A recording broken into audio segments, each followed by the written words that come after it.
दोस्तों, क्या आपने कभी सोचा है कि जब किसी देश की सीमाओं पर लगातार दबाव बनाया जाए, जब उसके खिलाफ अंतर्राष्ट्रीय मंचों पर माहौल बनाने की कोशिश हो, जब उसके सबसे संवेदनशील रणनीतिक क्षेत्रों पर नजरें गड़ी हों और जब कुछ ताकतें यह मान बैठें कि भारत को डराया या झुकाया जा सकता है, तब भारत का जवाब क्या होता है? आज की यह कहानी उसी सवाल का जवाब है। यह कहानी है भारत की सुरक्षा, उसकी रणनीति, उसके मजबूत नेतृत्व और उन जांबाज सैनिकों की जो दिन रात देश की सीमाओं की रक्षा के लिए डटे रहते हैं। पिछले कुछ वर्षों में भारत ने अपनी सीमा सुरक्षा को लेकर जिस तरह का दृष्टिकोण अपनाया है, उसने दुनिया को साफ संदेश दिया है कि भारत शांति चाहता है, लेकिन अपनी संप्रभुता और राष्ट्रीय हितों की रक्षा के लिए हर आवश्यक कदम उठाने की क्षमता भी रखता है। सीमाओं पर सुरक्षा व्यवस्था को मजबूत करने के लिए फेंसिंग, आधुनिक निगरानी प्रणाली, ड्रोन, सेंसर, हाईटेक कैमरे और बेहतर इंफ्रास्ट्रक्चर का निर्माण लगातार किया जा रहा है।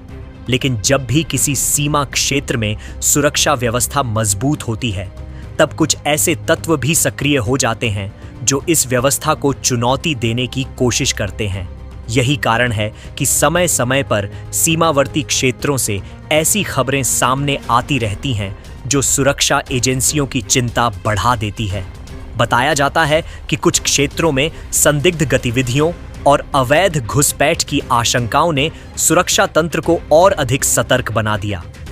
खुफिया एजेंसियों ने विभिन्न स्रोतों से जानकारी जुटानी शुरू की और धीरे धीरे एक ऐसा चित्र सामने आने लगा जिसने उच्च स्तर पर चिंता पैदा कर दी। दिल्ली में सुरक्षा से जुड़े अधिकारियों और एजेंसियों के बीच कई दौर की बैठकों का आयोजन हुआ। इन बैठकों में केवल वर्तमान हालात पर ही चर्चा नहीं हुई, बल्कि भविष्य में संभावित खतरों का भी आकलन किया गया। इसी दौरान एक बार फिर देश का वह रणनीतिक क्षेत्र चर्चा के केंद्र में आ गया जिसे सिलीगुड़ी कॉरिडोर या चिकन नेक के नाम से जाना जाता है। यह एक ऐसा इलाका है जिसे भारत की सामरिक जीवन रेखा माना जाता है। लगभग 20 से 22 किलोमीटर चौड़ा यह क्षेत्र पूर्वोत्तर भारत को देश के बाकी हिस्सों से जोड़ता है। रक्षा विशेषज्ञ लंबे समय से इस क्षेत्र को भारत की सुरक्षा के दृष्टिकोण से अत्यंत महत्वपूर्ण बताते आए हैं। यदि कभी इस क्षेत्र की सुरक्षा प्रभावित होती है तो उसका असर केवल एक राज्य तक सीमित नहीं रहेगा, बल्कि पूर्वोत्तर भारत के कई राज्यों पर पड़ सकता है। यही कारण है कि इस क्षेत्र में होने वाली हर गतिविधि पर सुरक्षा एजेंसियों की विशेष नजर रहती है। जब कुछ रिपोर्टों में इस क्षेत्र के आसपास संदिग्ध गतिविधियों की आशंका जताई गई, तो सुरक्षा एजेंसियों ने इसे बेहद गंभीरता से लिया।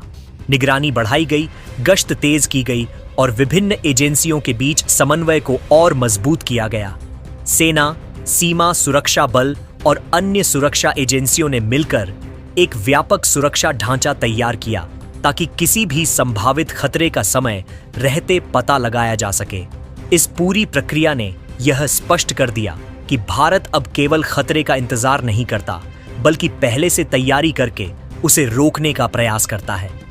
धीरे धीरे सीमावर्ती इलाकों में सुरक्षा बलों की सक्रियता बढ़ने लगी। आधुनिक तकनीक का उपयोग करते हुए ऐसे क्षेत्रों की निगरानी शुरू की गई जहां पहले प्राकृतिक परिस्थितियों के कारण लगातार नजर रखना कठिन माना जाता था। घने जंगल, नदियां, दलदली क्षेत्र और दुर्गम भूभाग हमेशा से सुरक्षा बलों के लिए चुनौती रहे हैं, लेकिन नई तकनीकों ने इन चुनौतियों को काफी हद तक कम कर दिया। ड्रोन से निगरानी, रात्रि दृष्टि उपकरणों का उपयोग और रियल टाइम कम्युनिकेशन सिस्टम ने सुरक्षा बलों की क्षमता को कई गुना बढ़ा दिया। जैसे जैसे सुरक्षा व्यवस्था मजबूत होती गई, वैसे वैसे संदिग्ध गतिविधियों में कमी आने लगी। यह बदलाव केवल जमीनी स्तर पर ही नहीं, बल्कि मनोवैज्ञानिक स्तर पर भी दिखाई देने लगा। जिन लोगों को लगता था कि वे सीमा क्षेत्रों में आसानी से अपनी गतिविधियां चला सकते हैं, उन्हें यह एहसास होने लगा कि अब परिस्थितियां बदल चुकी हैं। दूसरी ओर अंतर्राष्ट्रीय स्तर पर भी कई तरह की चर्चाएं जारी थीं। कुछ मंचों पर भारत की नीतियों पर सवाल उठाए गए, कुछ जगहों पर बयानबाजी हुई और कुछ समूहों ने भारत पर दबाव बनाने की कोशिश की। लेकिन भारत ने हमेशा की तरह स्पष्ट रुख अपनाया कि राष्ट्रीय सुरक्षा से जुड़े निर्णय किसी बाहरी दबाव के आधार पर नहीं, बल्कि देश के अपने हितों को ध्यान में रखकर लिए जाएंगे। भारत का यह दृष्टिकोण केवल शब्दों तक सीमित नहीं रहा, बल्कि उसकी नीतियों और कार्यों में भी दिखा।